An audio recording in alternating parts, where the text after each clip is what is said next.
What are physicians that are healthcare?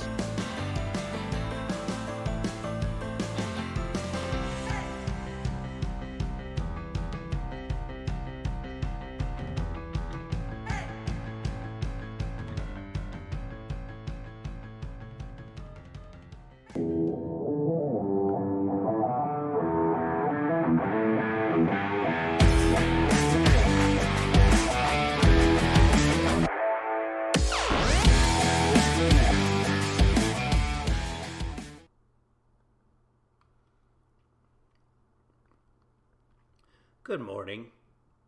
Welcome aboard. This is Spilling COVFEFE. I'm Kevin Lee Father. There we go. I'm a little bit crooked this morning. Maybe too much to drink last night. I don't remember. I don't remember drinking at all, which tells you something. Good morning, Ann. Good morning, Andy. Good morning, Shelley. Nice to see everybody. If you want to be part of the chat window, you certainly can. That chat over there, that is an amalgamation of all the chats in whatever platform you're watching on. So if you want to be part of that chat window and you're watching live, go ahead and chat as you normally would on your platform, and that'll just broadcast through to this chat. Congratulations, Joshua. You're actually 226. It's hard to keep track, but... So the Pentagon's about to give a briefing, and that's why I've got the CNN up over here. Let's see if anybody else is. They're going to be covering it live when it comes on. It's supposed to start at 7:30. It's now 7:30 something. There. I get rid of the green screen there a little bit. There we go. Let's take a look at what else is happening here. I think I should be able to leave this up on one window. So what I'll do is I'll drag this window out of here. Screw that window. Yeah. And I'll see if I can open up another window. See if I can have two open at once so that we can watch ourselves a little Fox and Friends from this morning and see what we need to be outraged by this weekend. Hurricane coming, tropical storm, something or other coming to the East Coast, the upper East Coast. So be careful out there. Flash floods, etc. Let's find Fox and Friends Saturday. There they are. Is this going to let me do it? Because we're both on the same machine. There's a limit to how much YouTube TV you can watch at once. I think it's 3 people on any given account. All right, so are we going to go right to the alert? Okay, here we go. All right. Boy. Oh, boy. That's it for us. We will see you back here on Monday, everybody. Have a great weekend. I think that was just a repeat. As I've been saying for a couple of days, Americans are being evacuated. They're probably using helicopters. They're probably using patrols. They're probably sending embassy staff out to gather up Americans from the Kabul area. But you don't say it. You don't talk about it, which is probably why access has been limited. And because probably I would bet, and I don't know, I would bet that the Marines, when Joe Biden said yesterday that 169 Americans have been rescued from beyond the wall, that's probably chopper flights to some of the local bases, landing platforms, etc. The Germans are doing it. The French are apparently doing it. The British have been doing it. Why not America? We don't talk about it because you don't want to key in the other side to what you're actually doing. But I would bet that's been going on for a few days. Nobody listens. I'm talking about it because, honestly, nobody in the Taliban's watching me right now. And I don't know it for a fact. But that's what makes sense. You don't talk about in public what you're doing in order to rescue your own citizens when they're behind, technically, enemy lines. So far, no Americans dead in the evacuation. I hope that remains to be the case. We'll see as time goes on here. Let's find out what we're outraged about anyway. Will Fox and Friends lead with the tropical storm that is putting lives in danger here in the United States? Or will they lead with Afghanistan because it's Joe Biden's biggest failure and it's not over? That's why I've been saying, just wait, everybody. Just let's not judge this whole thing until it all pans out. Because Joe Biden told the Afghan army, hey, get out of here, guys. Just drop your weapons and run. That's on Biden. But we'll see what Fox and Friends leads with here. All right. Boy. Oh boy. That's it for us. Oh, boy. We will see you back here on Monday, everybody. Yeah, you Have a said great that. weekend.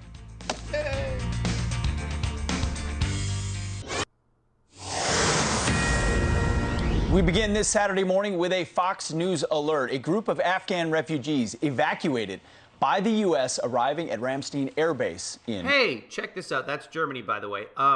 It says so on the screen. So they're blurring out the image because there's a lot of children as well. So good for you, Fox. Well played. Nicely done. Germany. The group likely the first of many as thousands scrambled to flee the country amid the Taliban takeover. And then we've got some soldiers here and some all grown-ups. They're not blurring it out. So hey, whoever's producing this morning at Fox and Friends, if this is where the blur happened, because you don't know what step along the way, well done. There's a movement on the right to put body cams and night vision cameras in every school teacher's room in the United States, so they can monitor just in case they say something about history. You can't do that. You never know when. First off, there's a lot of states where you have to have everybody's permission, all the parents' permission, in order to record. Secondly, there are children out there that might be victims of domestic violence, etc., that have fled their family. You don't want the spouse who's a bad guy and or gal who's been abusive to the children to have publicly available footage of children in classrooms. You just go, oh, I'm going to search all the 5th grade classrooms in Arizona. I think they're somewhere near Tucson. And you find the kid, and then you go and you say, I'm the kid's dad, I'm taking him. That's what you don't want to happen. So I suppose we could have blurry cameras in all the school classrooms. Just have me set up a webcam, because that's what's going to happen. It'll be this will be the classroom. Or perhaps like that. That's the view of the classroom you'll see. Oh, what's on the shirt? In prison, no one can hear you tweet. That's a Patrick Bennett original. Back when Trump had a Twitter account. I called it wrong, by the way. I'm happy to admit. I didn't think that... oh my God, everyone's playing tonight. The Killers, Paul Simon, LL Cool J, Maluma, Rob Thomas, Wycliffe Jean, Journey, the Earth, Wind and Fire, Carlos Santana, Jennifer Hudson. This is the concert for Return to New York or something like that. We love NYC. We Heart NYC, playing on CNN tonight at 2 p.m. Pacific, 5 p.m. Eastern. Let's say Eastern time because New York's in the East. Anyway, so there's a big concert today too. If you like yourself a concert and you're in New York, don't go because COVID still. I'm not sure why they're having this concert. We're such idiots. I mean, I remember tweeting like the end of March last year. Can we just please cancel everything? Attention authorities, please. Just shut everything down. Because it was all piecemeal, remember? San Francisco shut down a parking lot, and then Los Angeles did, and then some of the nation did, and then Alabama's like, we're not shutting anything down. And now Trump's having a rally in Alabama tonight. We'll be covering it at 4 p.m. Pacific, 7 p.m. Eastern. Trump's having a rally tonight in a city where they declared a state of emergency because there are no ICU beds left in Alabama. They are negative 27 ICU beds in Alabama. And that was 2 days ago. I don't know how the situation is now. So we've covered, we covered 6 seconds of Fox and Friends so far this morning. We're waiting on a briefing from the Pentagon. But as YouTube has determined, I don't actually have any original content myself. So, Lucas Tomlinson is live at the Pentagon. Deidre, the link should have let you do the movie. Yes, the link worked. We had a movie night. We watched Foul. But yeah, Deidre, the link should have worked. I'm sorry that it didn't for you. Pentagon with the latest on evacuation efforts. Good morning, Lucas. Good morning, Will. Good morning, guys. U.S. evacuation flights from Kabul were paused for 6 to 7 hours yesterday. Lead with the bad. Because there was no more room left in Qatar. So now they're heading to a new destination, as you mentioned, Germany. This, as President Biden says, this evacuation is going very well. We have no indication that they haven't been able to get in Kabul through the airport. We've made an agreement with the Taliban thus far. They've allowed them to go through. It's in their interest for them to go through. So we know of no circumstance where American citizens are carrying an American passport are trying to get through to the airport. But late yesterday, the Pentagon announced it was forced to launch a rescue mission to grab 169 Americans just 200 yards away from the front gate of the Kabul airport. Okay, so there's more details on that. The 169 were 200 yards away. They left the airport, brought them in. Because of the chaos, Americans were unable to get in. So 3 U.S. Army CH-47 Chinook helicopters launched from the airport and landed just over the walls to a nearby hotel to snatch those Americans. There were some. These were the same 169. Okay, so they were using helicopters. So I was right. Okay. Again, fully willing to admit when I'm wrong. This time I'm right. I'm not gloating about it. I'm laughing that for like 10 seconds I thought, man, I guess I called that wrong. Not that it matters. I make no difference whatsoever. Even in my own life, I make no difference. I'm irrelevant. Americans, President Biden mentioned in his speech yesterday at the White House. With Qatar now closing its doors to Afghan refugees because they say there's no more room, the U.S. is now launching its evacuation flights from Kabul to Ramstein Air Base in Germany. Other European nations have also volunteered to serve as a transit hub to temporarily house Afghans before they can come to the U.S., including here to Northern Virginia, guys, where some are expected to land later today. Hold on, we gotta go. We gotta go wherever Viking is. So, hold on. I'll tell you why. I got 2 screens going right now, and I got to tell you right now, we're going Viking, whatever that means. Watch this ad. I want to be at here. Here we go. Little red house on the edge of a forest in Norway. There were Norway. 3 things my family encouraged. Yeah. Kindness, honesty, and hard work. Over time, I've come to add a 4th. Be curious. Be curious about the world around us. And then go. Look, right there. Go. We have to go there, both of us. And by both of us, I mean me and all you guys. We got to go at Viking. Got to go find that castle in Norway. With an open heart, and you will find inspiration anew. Look, they got icebergs. Where else are you going to find icebergs, huh? Look at that. Is that a fjord? I think Viking's a cruise line. I'm guessing it's a cruise line.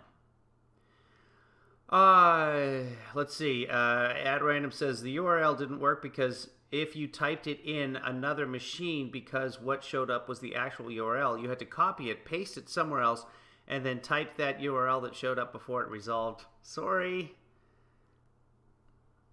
I didn't know that.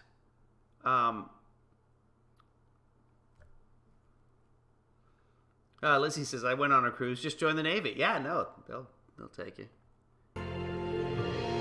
Look, that looks like Greece, though. Is that Norway? Where is this, guys? Oh, stop it. Now we got to go back. And I don't even, probably the background music and the commercial will give me a copyright strike, but it's just a commercial. I'm doing Viking a favor here. We're going to Viking, people. Wherever Viking is, that's where we're going. That's our next trip. Got it? Let me go live there again on that screen, because again, the Pentagon's going to be doing a briefing here. They are always late for everything. Everyone's always late for everything. I was on time this morning. And now federal authorities are detailing the most incidents yet of unruly passengers. Shh, quiet. At least they didn't say incidences. Okay.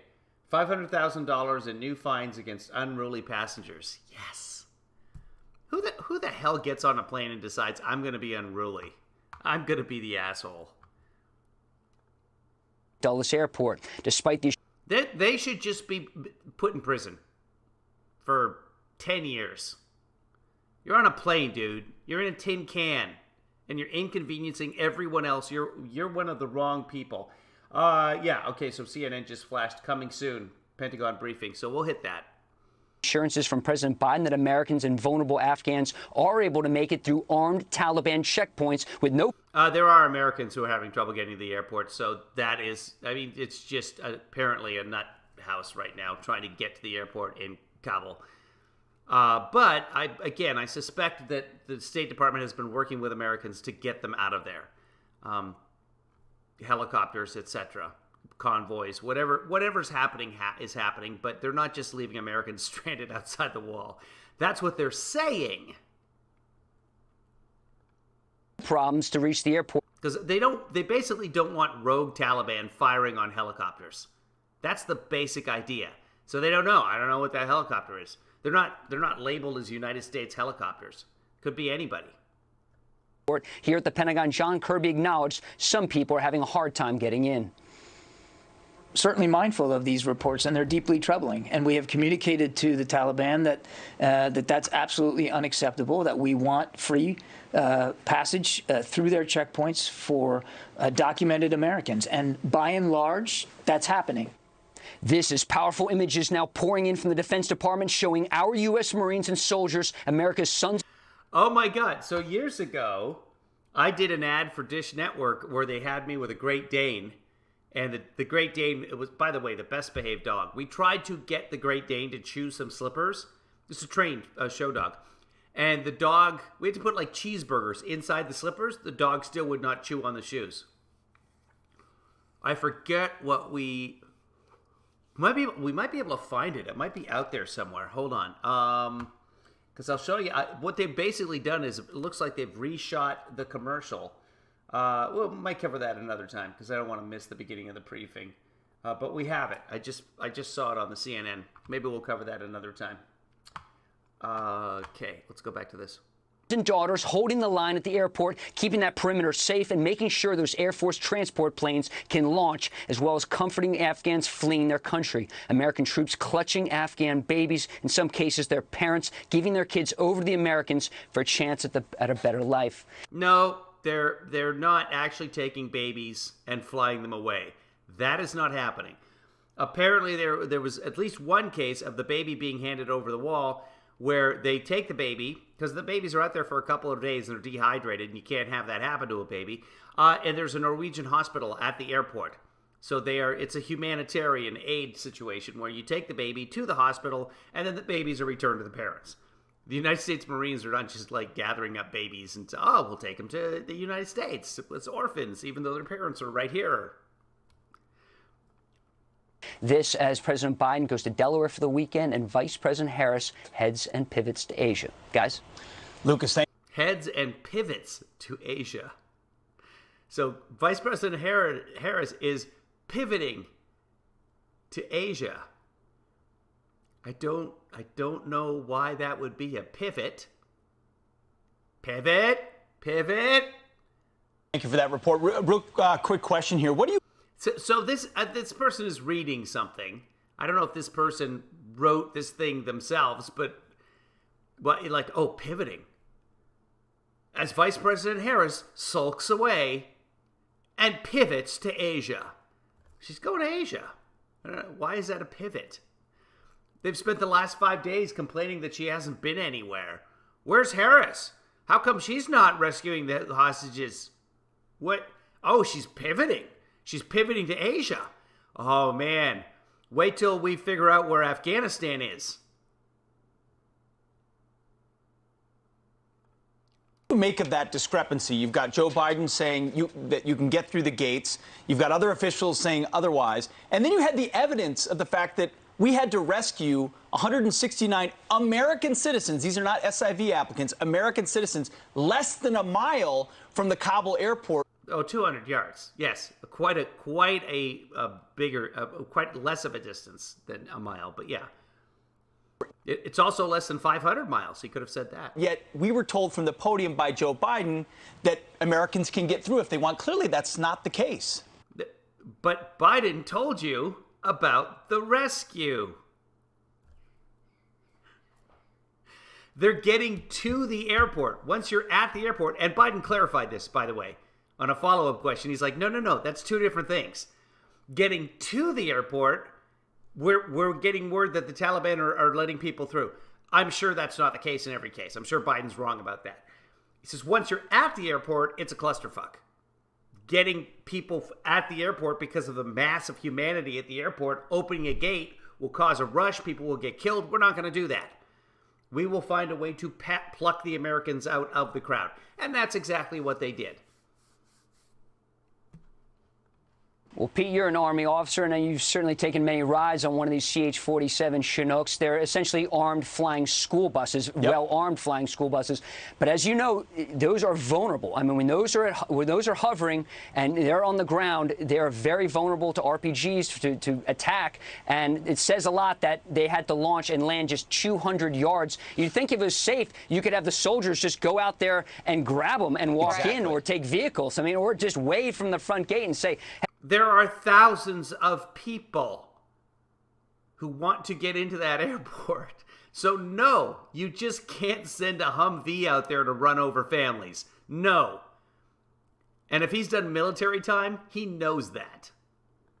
Hey, come in here. Instead, you have to launch 3 helicopters, 3 Chinooks, which carry a lot of people, and bring them back over the walls. Right. And these are the Americans that President Biden mentioned yesterday. And everybody's like, what's he talking about? Lucas, you've been... I like the fact that he answered and didn't say there was some kind of discrepancy. He said, this is what happened. Okay.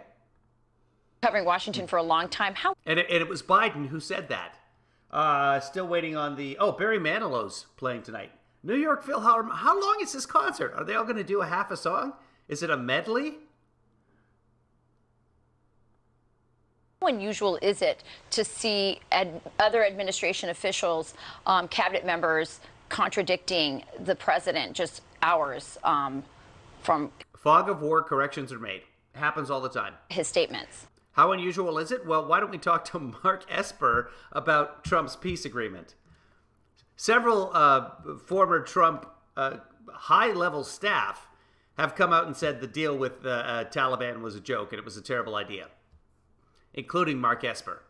Who else? Was it Rex came out as well yesterday? I saw like 3 different Trump officials. Well, as we've been reporting here at the Pentagon, the top brass did not want to do this. They wanted to keep a stand-behind force of at least 2,500. I mean, how many police officers are in New York is what officials say. 30,000, right? So 2,500. This is edge of empire stuff. Keep 2,500 troops at Bagram Air Base, largest air base in Afghanistan. Keep fighter jets, drones. Just the way officials say, you have to mow the lawn. You have to kill mosquitoes, insects. You keep that force there to make sure that this kind of onslaught doesn't happen.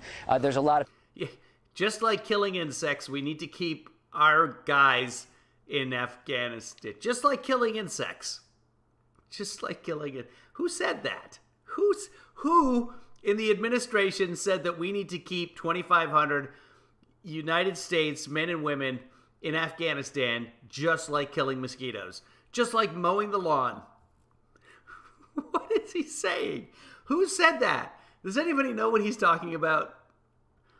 Just like exterminating vermin, just like if you've washed the sink and you got to reach into the garbage disposal and pull out the stuff that didn't get like chopped up and then down it's just like that. Just like you've cleaned the fridge and you discover some blood from the meat behind the vegetable drawer and you got to take out it's just like that. What? I don't know this guy. Guy, whatever your name is, I'm not trying to rag on you, but I'd love to know where this whole mosquito reference comes from. Because we talked about mosquitoes extensively last night. I don't think it was on the live stream. I think that was in a private chat, so you can't see it. But we had a movie night last night. Oh, Patti Smith is playing as well tonight.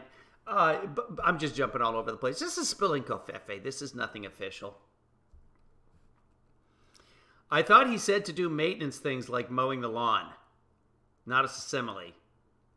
Just like flossing. Like flossing, that's maintenance. Yeah, and important. Oh, Michael Keaton's in a new movie. It's called The Protege. It's now playing where? I'm not going to a movie theater.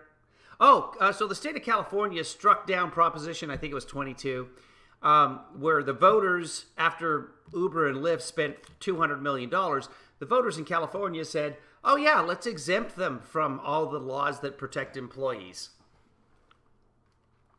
And it passed because Uber spent like $200 million saying how much the drivers wanted their freedom. And they didn't want things like unemployment benefits and disability and the things that we have come to expect as employees, even though they're treated like employees in many of the situations.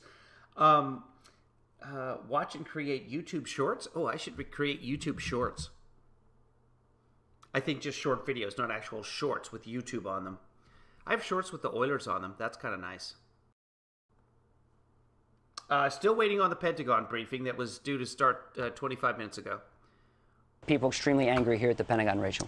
Lucas Tomlinson live from the Pentagon with us this morning on Fox and Friends. Thank you, Lucas. Thank you, Lucas. You bet, guys. You know, I think the three of us, our attention is all in the same place because the question I would have asked Lucas was connected to both of yours. It is so rare and so odd, and you have to imagine so chaotic for so many different players at the highest level of our government to be. Here we go. I'm going to do a little bit, take the ability to recap the past week and kind of present a holistic view of what's been accomplished.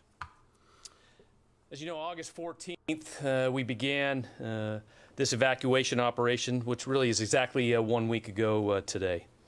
Since then, we have rapidly deployed thousands of troops into Afghanistan. Our footprint continues today to stand at approximately 5,800 troops on the ground, continuing to provide and secure the Kabul airport to allow for evacuation operations. As you know, these troops were both pre-positioned in the CENTCOM AOR as well as deployed from the United States. Then, as forces steadily flowed in, we successfully secured the Kabul airport. If you recall, the situation just a week ago was a little bit different than it is today. The airport remains secure. U.S. military personnel currently oversee flight operations. Both U.S. military contracted aircraft as well as foreign aircraft continue to operate within Kabul airport. Additionally, the U.S. military has maintained the gate security at major gates and supported our State Department colleagues in the processing of individuals into HKIA to prepare for evacuation flights out of Afghanistan.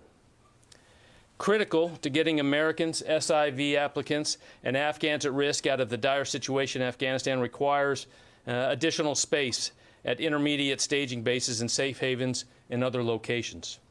This impacts our throughput, as I discussed yesterday. For example, 2 days ago, if you recall, the U.S. military airlifted nearly 6,000 evacuees in a single day. In the last 24 hours, 6 U.S. military C-17s and 32 charters departed Kabul. Through this combined effort, the total passenger count for those flights was approximately 3,800. Also, in the past 24 hours, a number of C-17s are moving between Qatar and Germany, providing critical relief that will increase our input to those intermediate staging bases. And finally, in the past 24 hours, 3 flights landed at Dulles International Airport. There are now Afghans in just 1 week since beginning this operation have left Afghanistan and will be transitioned to Fort Bliss today for further processing in this process. As you can see, this is a very complex and multi-step operation.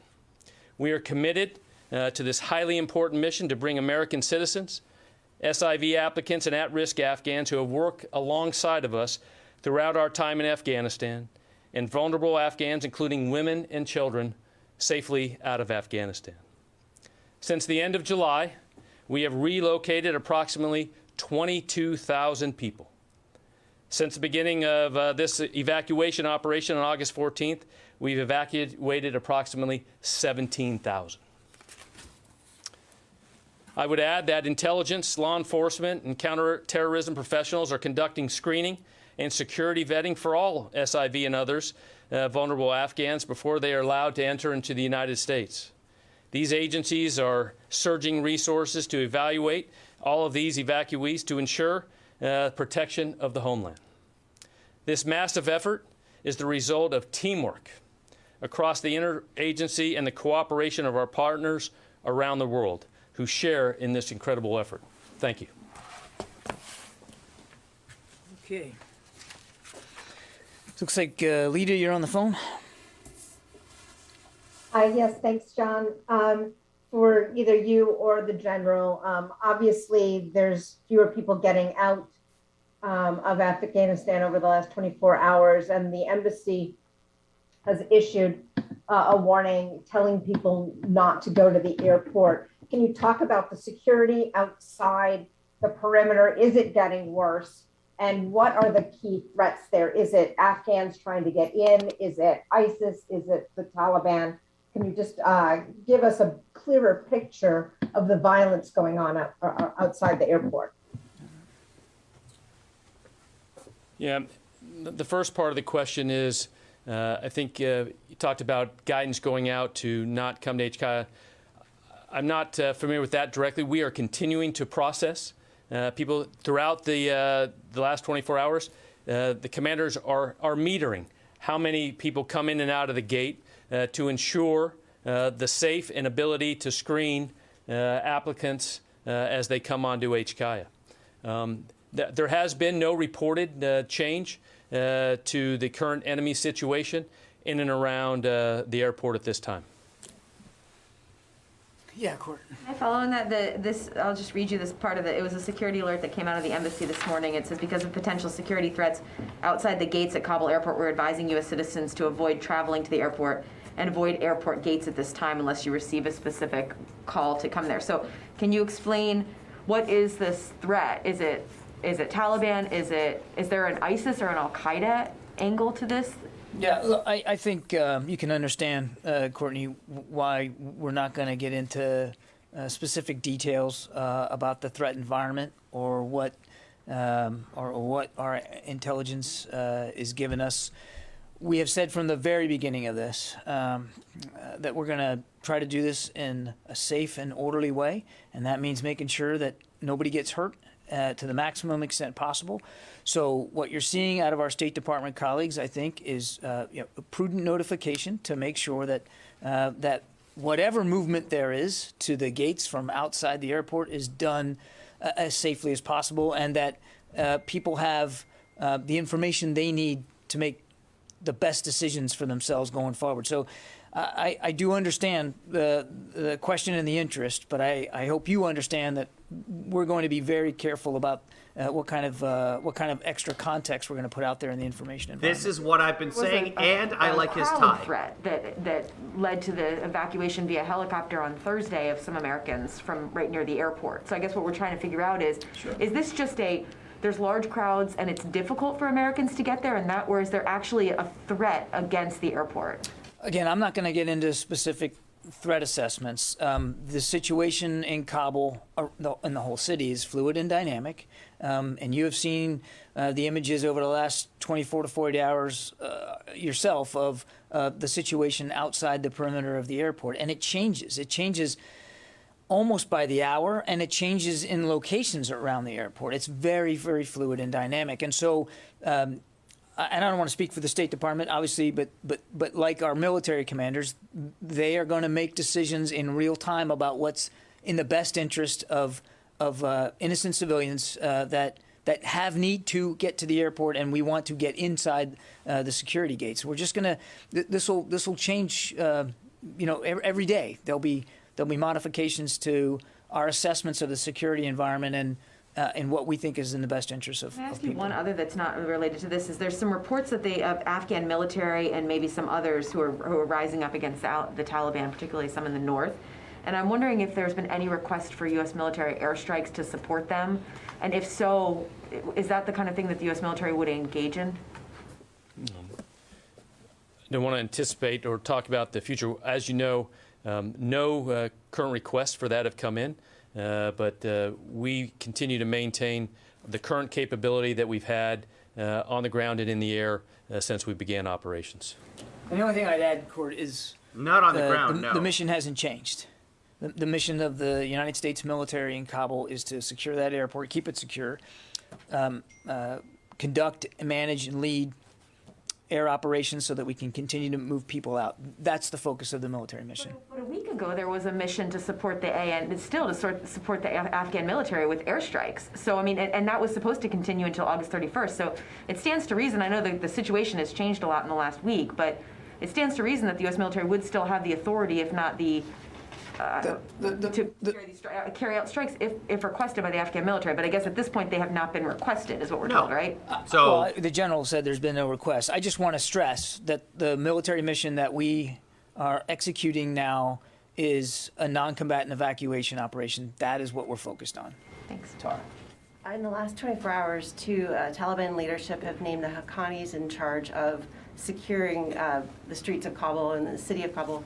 Has that been part of the changing situation on the ground and making it less safe for Americans to try and travel to the airport? Again, I'm not going to detail the threat assessments and what the intelligence is saying in there. It is very fluid and very dynamic. What I would tell you is that we continue to have regular communication with Taliban leaders there in Kabul, particularly those that are manning or in charge of the checkpoints around the airport. That communication and deconfliction occurs. That has not changed. Is the concern that while there's ongoing communication with Taliban near the airport, that there's a lot less visibility the farther you go out into the city, and that's possibly where there might be threats of kidnapping, or is that what really we're trying to avoid here? There's a whole panoply of security concerns that we have. And again, to my answer to Courtney, this is a non-combatant evacuation.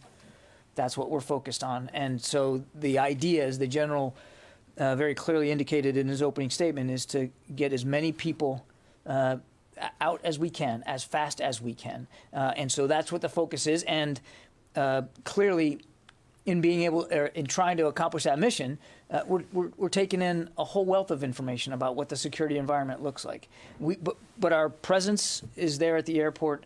The mission is there at the airport, and that's the key focus. Is there a sense, though, that the window of opportunity here is closing, and closing maybe possibly quickly as the security situation on the ground? I think we've been very honest about the fact that we know that we're fighting against both time and space. That's really that's the race that we're in right now. And we're trying to do this as quickly and as safely as possible. I'm not going to speculate about whether windows are closing or opening. We're focused on accomplishing this mission as fast as we can. Yeah, Lucas. John, 2 days before Kabul fell, you said from that podium, quote, "The city is not right now in any imminent threat environment." How could you get that so wrong? In the moment that I said it, Lucas, it was true. And I understand. I've seen the reactions out there on social media to what I said. Surrounded with Taliban. In the moment that I said it, based on what we knew at the time, it was a true statement. And yes, 2 days later, things dramatically changed. I readily admit that. Things moved very, very quickly, Lucas. And as you heard the chairman up here just a few days ago say that that there wasn't any indication that that they had received that things could evolve as quickly as they did. But no indication. Cities have been falling Lucas, all week, every day. Yes, I understand, Lucas. I understand. All I can tell you is, in the moment that I made those remarks, they were accurate. I'm committed 100% to being as truthful and as honest up here and as transparent as I can be. They weren't a lie, I'm comfortable, but they certainly weren't that accurate. While others may ridicule what I say and take issue with it, I'm comfortable that what I'm giving you is the best information I have the moment that I have it. And I would hope and understand that people would see that events did and have continued to evolve very, very quickly there. To Courtney's excellent line of questioning, the assessment, the threat is going to change, and it could change literally by the hour. So we're trying to give you the best we can and lean as far forward as we can in the moment, but that moment's going to change. Friday about it could be changing by the hour. You said there was no imminent threat of Kabul falling. Again, I think I've answered the question. So 10 years ago, then General Lloyd Austin, as head of U.S. forces in Iraq, recommended to the president not to pull troops out of Iraq. Months ago, now Defense Secretary Austin recommended the same thing in Afghanistan. Is he frustrated that presidents are ignoring him? The Secretary is 100% focused on the mission at hand right now, which is a non-combatant evacuation operation. And he's comfortable that throughout this deliberation, his voice was heard, that he had an opportunity to provide his best advice and counsel to the Commander-in-Chief and to the National Security Team, as did other leaders here at the Pentagon. It was a very inclusive very deliberate process. And the Secretary believes that the President was given the benefit of a lot of different views, not just his, but a lot of different views. And then the Commander-in-Chief made a decision. That's how it works. That's exactly how the process should work. A very calm and deliberate decision-making process. And once that decision is made, you execute. That's the way this building operates. You execute, and that's what we're doing. Is the Secretary frustrated that now, not once, but twice, his advice has been ignored by the President? The Secretary is focused on the mission at hand and not revisiting past decisions one way or another. You give your advice, and a decision is made, and you follow that decision. An order is given, you follow that order, and that's what we're doing. And as you heard the Secretary say, just after the President announced his decision in mid-April, that he fully supports that decision. He's been very clear about that. Has the Secretary thought about resigning? No. One factual question. How many of those 17,000 are American citizens? And have there been any further outside the wire operations by U.S. military? I do not have a breakdown of how many of the 17,000 are Americans. And there, to my knowledge, since you and I last talked yesterday, there have been no additional operations, as you put it, outside the wire, outside the security perimeter of the airport. But look, without getting predictive here, we have troops in a very, as I said, dynamic environment, very perilous mission, and they understand that. And they also understand why they're there, which is to help people. And if I'm not going to rule out the possibility that if they see a moment, if they see an opportunity to do it, that they won't do it. What is the sensitivity of going outside the perimeter? The Brits don't seem to have any problem with acknowledging it, and they seem to be doing it pretty openly. Well, we're not going to talk about it. A soldier quoted as saying they were conducting joint patrols with the Taliban. Is there something restraining U.S. forces from going out and getting people? You want to take it? Yeah. Genuinely clarifying the numbers. Just going back to, I think, your first question, you talked to, just can you give me the question again? You asked. Question 17, how many of the 17,000 are American citizens? I think I can help with that, John, on the numbers of the American citizens. Is that what you were asking? Yeah. Okay. Total number of American citizens? Yeah, that's approximately 2,500 is what's reported, yes. Well, that's good. When you 2,500 talk Americans. about the operations, I'm not familiar with, remember, as we look at the joint and coalition of what's operating on HKIA, those British forces at the gate airport, are part of the entire HKIA or Kabul, security zone. So those patrols you're talking about, I don't have knowledge of people going outside the wire as you speak of patrols. What we do see, both the British Marines that are on those gates are conducting what we'd call those local security operations to continue the best they can to American citizens, make sure they're safe, that all of those, the large crowds that are there are trying to continue to ensure there's, control, to allow the people that are allowed to and have the right documents to come into the gates. Local security operations in or outside the No, I'm talking in at the gates. In at the gates. And are British and other forces there under the operational command of the U.S. commanders at the airfield? So those British forces that are there at the gates are part of the U.S.-4A for the operational control of the commander that has Kabul airport. So he has operational control of the British forces. Admiral Basely, right? Yes, he's the commander. Good. Yeah. General Teller, you talked about how the local commanders are now metering people coming in at these gates. Does that suggest that the flow is continuing? Absolutely. into that? Yes. And thus, if you are an American citizen in Kabul or somewhere else in Afghanistan and can get to the airport, you should try and get to one of these entrances? What I would say is that as the American citizens come into the gates, we are continuing to process them and get them to safety. I mean, that's our mission. Right. And have any of these gates been actually completely closed in the last 24 hours? Yeah. Let's make sure, you know, when you look at the gates and those, we're ensuring the gates are always have the ability to be open and process the right people that come to the gates. So that's, I think, very important to understand is the gates are always manned by forces there that can process the right people that come to those gates all the time.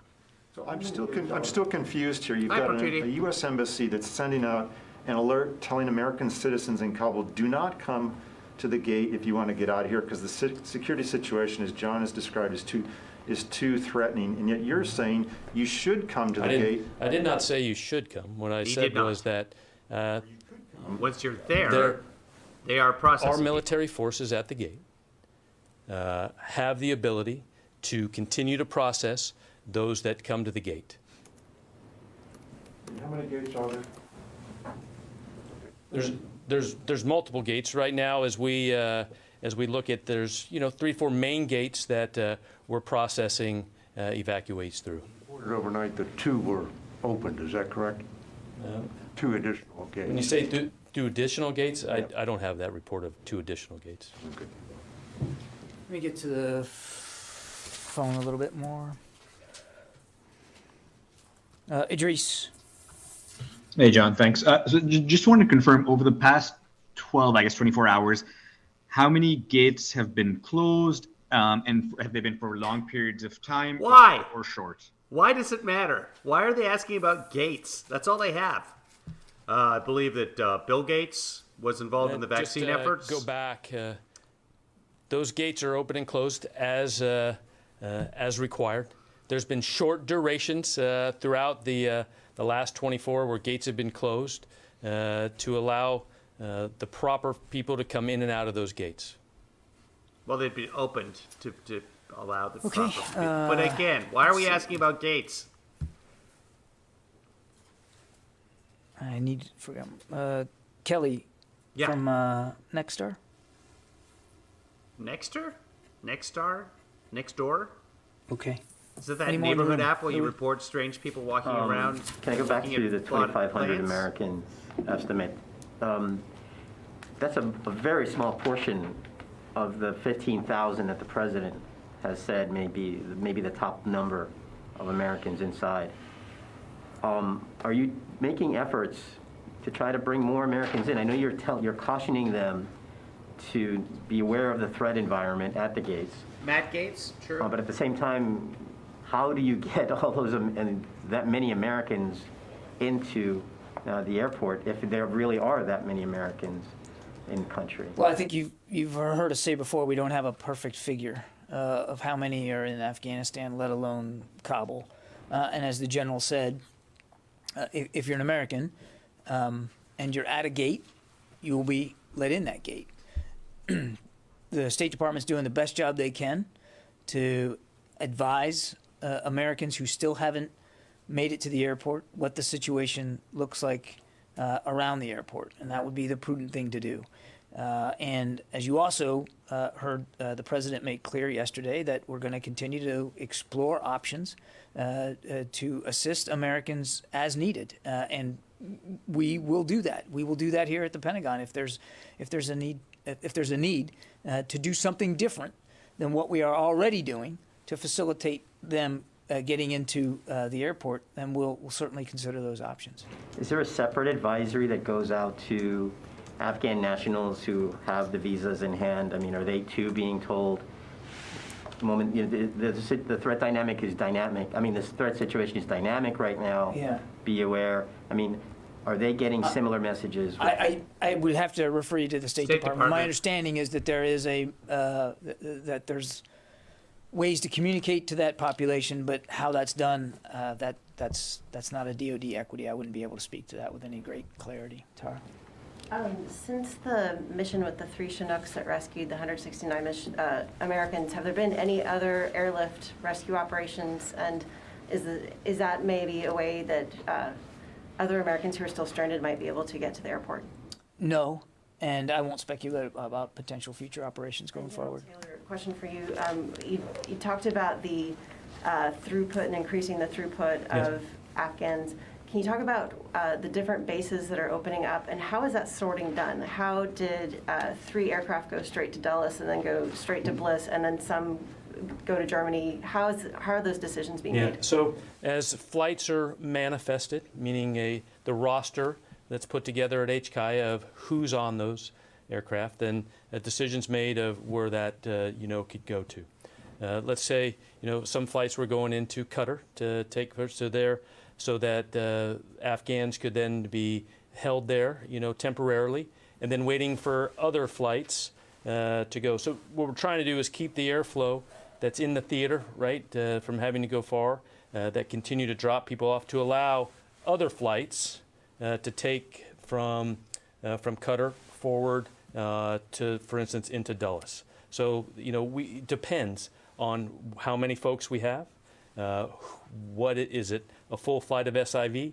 Is it other Afghans? Is it Americans? So that is just extremely dynamic, and with Transcom and the commanders, as those manifests are done, they make those decisions on the spot. So is the idea that only SIVs have been fully processed are going to be coming into the U.S. for now, or will there be a situation where any of the Afghans that are evacuated will be brought onto bases and then work through the system once they're here? So what's very important that we will continue to do is the full screening and vetting process that takes place from the beginning all the way to making a final decision of where somebody goes. I know we will continue that.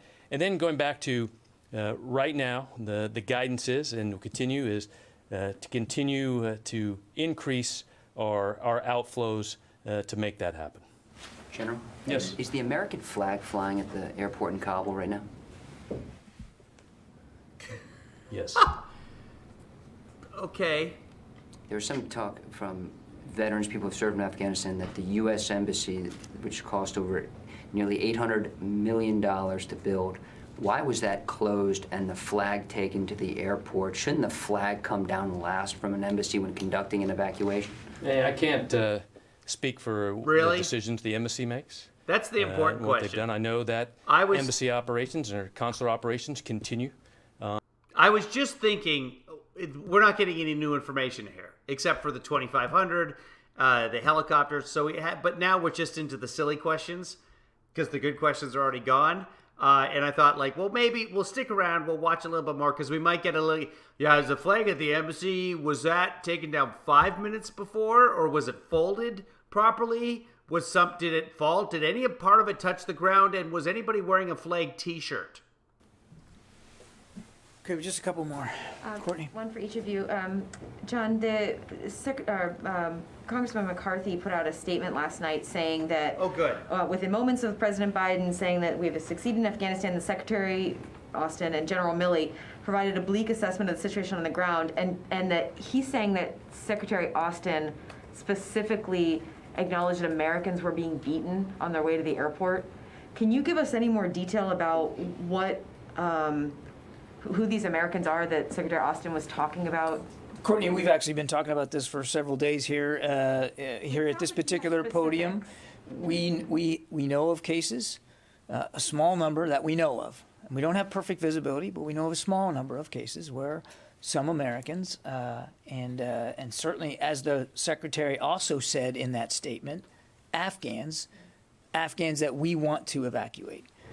It wasn't just Americans that he talked about, have been harassed and in some cases beaten. We don't believe it is a very large number. And in a matter of fact, the numbers would indicate, and I've said this before, that most, by and large, most Americans who have their credentials with them are being allowed through the Taliban checkpoints and onto the gate and onto the into the gate and onto the airfield. So by and large, most Americans are having no problems that we're aware of. Now, I have to caveat it, and I'll do it again, and I've done it every day. We are aware of sporadic cases where they aren't being allowed, where there is some harassment going on, and yes, some physical violence has occurred. And as the Secretary has made clear, and he made clear in that phone call, that's unacceptable. And Admiral Vasey has made that clear to the Taliban commanders that he's talking to, that it's unacceptable. But what I'm wondering is the cases that the Secretary was talking to the members about, were those occurring yesterday? I mean, are these recent, or are we talking about cases that were over the course of the last week? We have been made aware of this. I mean, more cases since the U.S. started talking to the Taliban and telling them not to do it? I don't have an exact breakdown day by day, Courtney. I mean, we've been in touch with the Taliban for quite some time. I think over the course of the last week, and we've certainly made our concerns known. And I think equally frustrating is the fact that what appears to be happening is that not every Taliban fighter either got the word or decided to obey the word. And I can't speak to Taliban command and control, but by and large, and for the most part, Americans with their credentials are being given the passage they need through the checkpoints and are getting onto the field. Again, security conditions permitting. And then just more for you, General Taylor. There were some reports overnight on social media, including some pictures showing empty C-17s flying out, some passengers saying that they were virtually empty when they were leaving. Is that the case? I mean, do you have any sense of, are some aircraft leaving Kabul airport relatively empty without evacuees, and if so, why? Yeah. First, that flight cycle continues, and what the commanders on the ground know is to continue to evacuate and ensure everybody gets out as fast as possible. What we don't know is maybe on that situation, what I'm not aware of, that exact flight might have had a different mission to do something else. So I can't answer that. But what I do know is... Yeah, so the number for the Taliban is 1-800-TALIBAN, but the I is actually a number 1. So it's TAL1BAN. And that's why all this confusion. Okay, yeah, I hate that. Come on. But the 3,800... The 1 and the I, can we not do something about that? And the capital I and the small L. Like, come on, people. This should have been solved 2,800 years ago. Approximately 1,600. Don't even get me started on O and 0. Eric, Lucas, let Eric have a follow-up. Of course, Eric. General, the 17,000 have been evacuated. Do you know roughly how many have gone to that initial way stop, whether it's Qatar or now, as we learned yesterday, the UAE and Bahrain also took some of those initial flights? And is the Qatar facility essentially full at this point? You're going to have to permanently is there a transition flag to some of these somewhere? other intermediate way stations. No. I like his jewelry. As you remember, as we talked about the number that continue to move, I just want to talk about Qatar, specifically.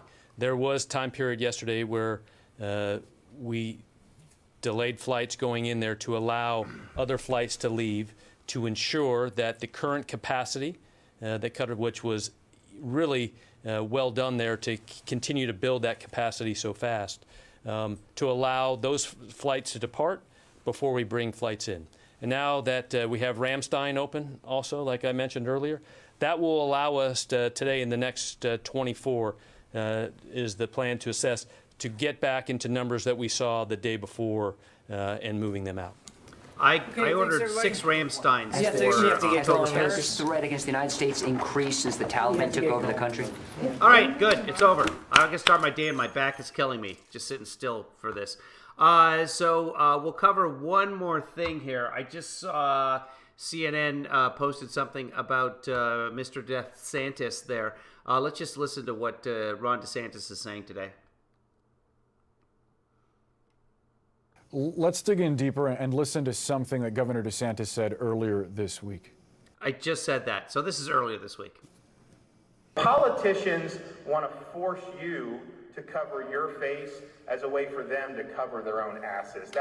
No, they want to stop the spread of coronavirus that is sweeping across your state and killing people, Americans. It's the truth. That's not the truth. They want to be able to say they're taking this on and they're doing this, even though it's not proven to be effective. They want to continue to do it. It is proven to be quite effective in multiple studies, study after study after study. Mayor, it's proven at being effective at stopping the person with the symptoms or the asymptomatic. By the way, we just discovered with the Delta variant that the symptoms, the virus is shedding 2 to 3 days before there are any symptoms.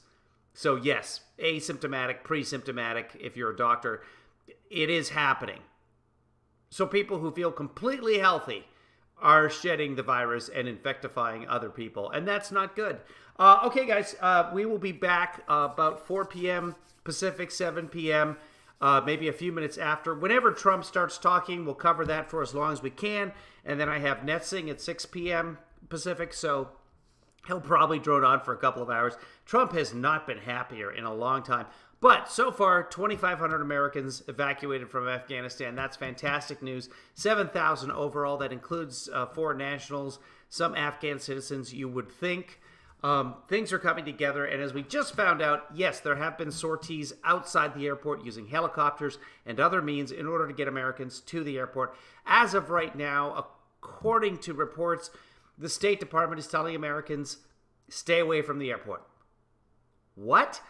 Which tells me that the State Department is reaching individual Americans and preparing for evacuation plans to the airport rather than putting those Americans on the road and potentially in harm's way. It's happening, people. Yes, have I been wrong before? Yeah, this morning. I was wrong for about 8 seconds. You guys saw it. Am I right about this? Probably. I just can't believe. But what about the flag? Was the flag taken down? Did we have any cups with flags on them in the commissary? Did we take those? Did we destroy those cups so they don't end up in the hands of the Taliban?